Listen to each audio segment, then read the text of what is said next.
Hello, and welcome back to the next episode of Admitted. Admitted is the Classics Premier College Admissions podcast, where we sit down with Townsend Harris seniors and talk about the college application process. In this episode, you'll get an inside look at how this Townsend Harris senior is committing to Harvard University. Today, our episode will be hosted by our photography editor, Emily Zheng, and this is Season 5, Episode 6. Enjoy.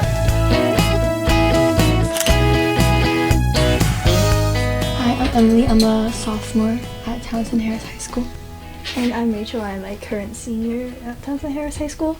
Where will you be committing to in the fall? I'll be committing to Harvard.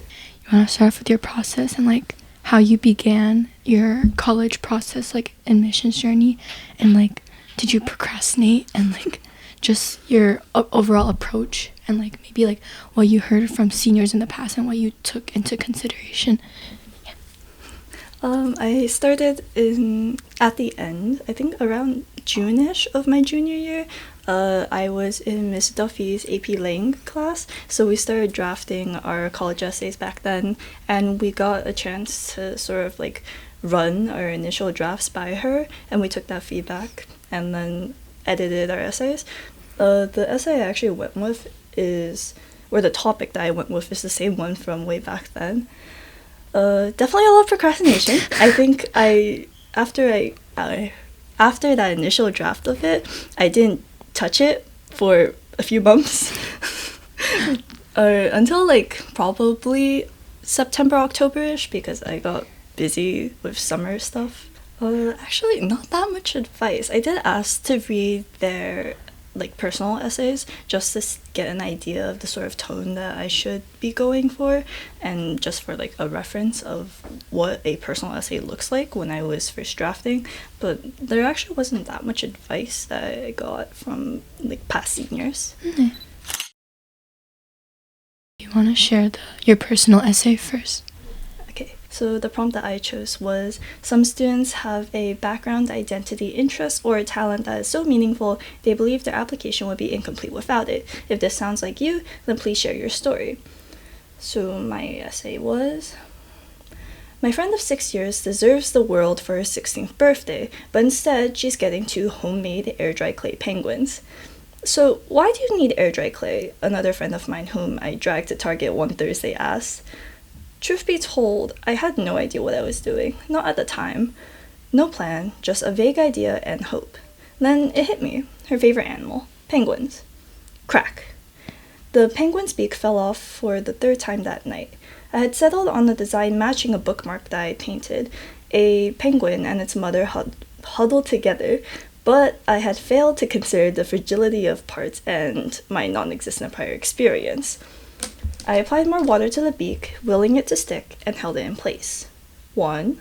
Would a toothpick help keep it in place? 2. Maybe I should have bought a hot glue gun. 3. I let go. The beak held itself in place. 1, 2, 3. Crack. There goes the wing, which lasted a grand total of 1 day. I grimace, and the process repeats.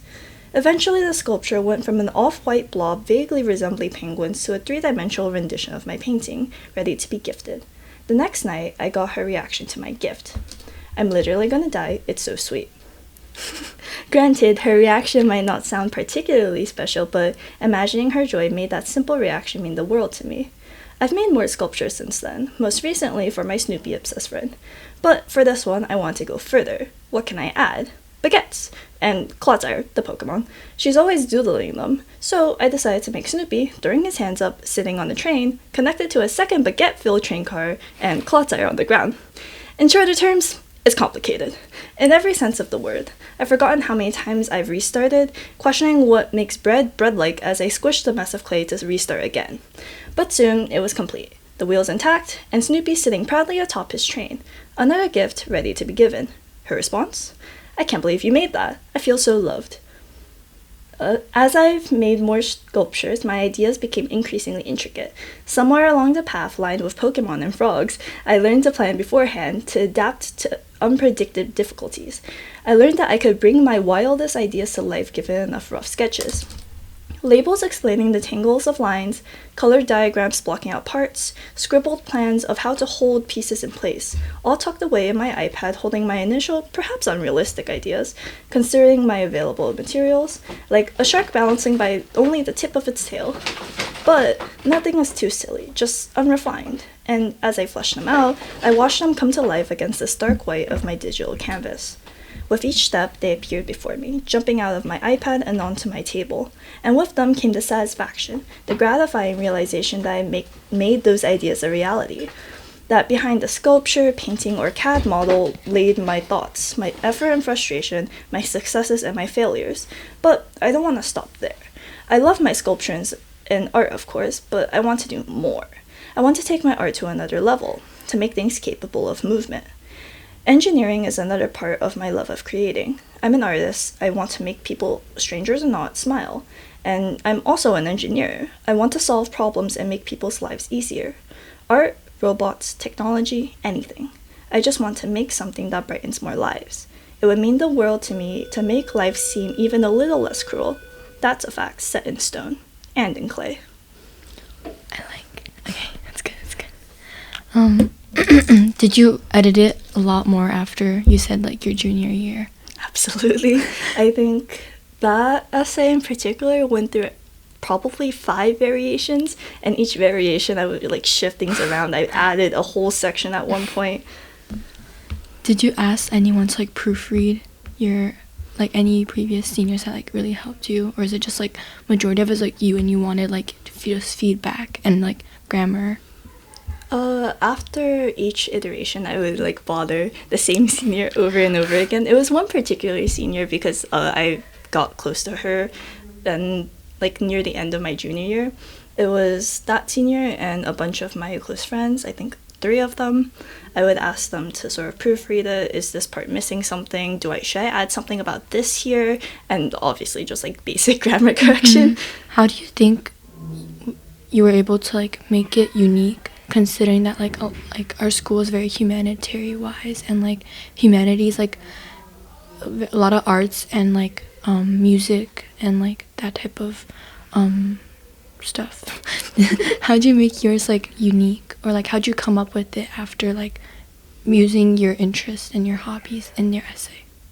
I sort of, or going back to the end of junior year in Miss Duffy's AP Lane class, the advice that she gave us was to find something that's sort of uniquely you, right? So like a story, a strange hobby. I think at one point an example used was like collecting vintage handkerchiefs. That's not really something that everyone has as a hobby. So I sort of started thinking, what is uniquely mine? What do I do? What is my hobby that I don't see as common almost? And of course art could be a very common hobby. It definitely is a common hobby. I see a lot of artists around, but I don't see as many people sort of doing sculpting and specifically giving it away as gifts, right? And it was also just very dear to me, the topic, because it was like the 16th birthday was the year after quarantine, so it was the year that I really could start giving gifts again, and that made it special in a sense. That's good. I can share the why Harvard. That's probably the most relevant one. So the why Harvard, like that's the general term for it, but the actual prompt itself is how do you hope to use your Harvard education in the future? And you had 150 words for this. So I wrote, my parents suffer from just about every type of joint pain there is. I'd see my mom with her wrist brace, my dad a knee brace and a heating pad, but I could only bring them the cup of warm water that they wanted. Then I fell in love with robotics, with building this moving creature from nothing but doodles and ideas, but I only knew that I wanted to do robotics in general. At Harvard, I found classes like biomechanics of movement and assistive robotics with Professor Patrick Slade. I found the Slade Lab, their portable ankle exoskeleton to assist with walking, and their mission to improve mobility to help people live fulfilling lives. It made me think of my parents and their joint pain. I want to learn from Professor Slade and create an assistive exoskeleton of my own, putting my love of robotics to use and to benefit people like my parents. That's good. Is that the only one you wanted to share? I could probably share this one. Okay. The prompt was, Harvard has long recognized the importance of enrolling a diverse student body. How will the life experiences that shape who you are today enable you to contribute to Harvard? And another 150 words up. I've always found something cathartic about sitting down with a palette of colors and creating something out of nothing. It's relaxing, an escape from the stress of everyday life. In search of that at school, I joined Zheng, our annual student-led musical. Those days I spent sitting with my friends, chatting and being nerds while painting were some of my happiest. And when I became a director, I maintained that comfortable environment because of how much I relied on it when things got stressful. At Harvard, I join and bring friends to the Harvard Undergraduate Art Club. I contribute to their mission to create an escape from the high-stress environment of Harvard using art, somewhere where people can make art regardless of skill level, bond, and de-stress. I'd encourage others to join the HUAC because in a high-stress, competitive environment like Harvard, sometimes having that escape makes all the difference. That's good. Okay. Are you happy with your overall, reading it back now? Is it, you still, refer to, all these things and you, see it as, your best work when you handed it in? Well, I don't know if it's my best work ever. I kind of rushed it a little bit because of procrastination, but I do still like what I wrote, and I'm still proud of what I wrote. I don't think I could write this again. But yeah, I'm still happy with it.